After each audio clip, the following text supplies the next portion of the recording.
ನಮಸ್ಕಾರ ಗೆಳೆಯರೆ. EPIC bites ಕನ್ನಡಗೆ ಸ್ವಾಗತ.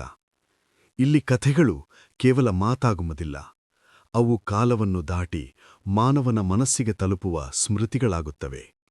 ಯುಗಗಳು ಬದಲಾಗಿದರೂ ಧರ್ಮ ಮರೆತಿಲ್ಲದ ಒಂದು ಕ್ಷಣವಿದೆ. ಅದು ಪ್ರೀತಿ, ತ್ಯಾಗ ಮತ್ತು ಧರ್ಮ ಒಟ್ಟಿಗೆ ಒಂದಾದ ಕ್ಷಣ.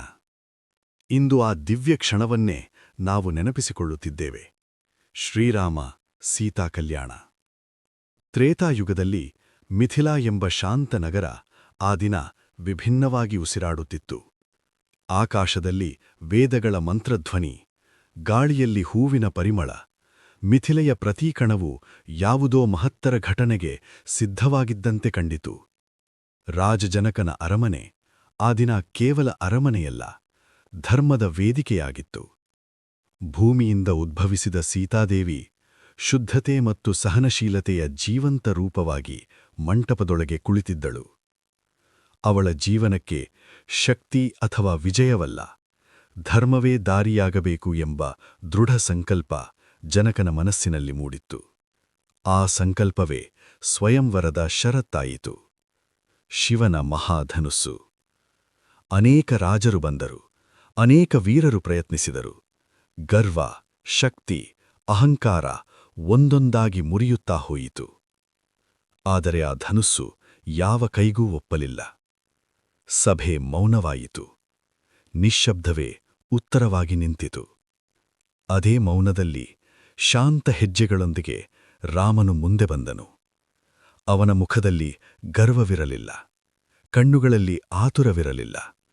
ಅಲ್ಲಿದ್ದದ್ದು ಧರ್ಮದ ಸ್ಥೈರ್ಯ ಮಾತ್ರ. ರಾಮನು ಧನುಸ್ಸನ್ನು ಸ್ಪರ್ಶಿಸಿದ ಕ್ಷಣದಲ್ಲಿ ಕಾಲವೇ ಒಂದು ಕ್ಷಣ ನಿಂತಂತೆ ಕಂಡಿತು. ಅವನು ಎತ್ತಿದನು. ಮಿಥಿಲಾ ನಡುಗಿತು. ಒಂದು ಭಾರೀ ಶಬ್ದದೊಂದಿಗೆ ಶಿವನ ಮಹಾಧನುಸ್ಸು ಮುರಿಯಿತು. ಅದು ಶಕ್ತಿಯ ವಿಜಯವಾಗಿರಲಿಲ್ಲ, ಯುದ್ಧದ ಘೋಷಣೆಯೂ ಅಲ್ಲ.